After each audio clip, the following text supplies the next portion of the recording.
ઘરમાં રાખવા જેવું છે.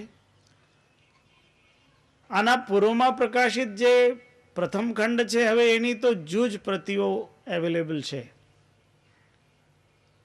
એટલે હવે અત્યારે તો જેને જોઈતું હોય એ ગ્રંથ એ આશ્રમમાંથી મળી શકશે. આ ગ્રંથ અત્યારે અને કાલે પરમ દિવસે અહીં મળશે.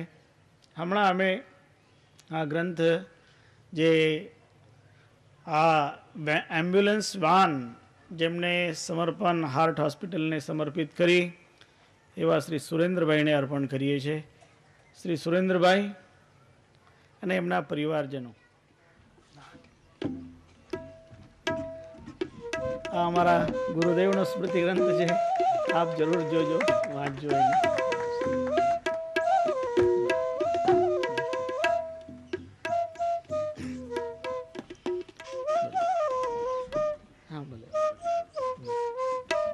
બોલો સદગુરુ દેવ કી જય.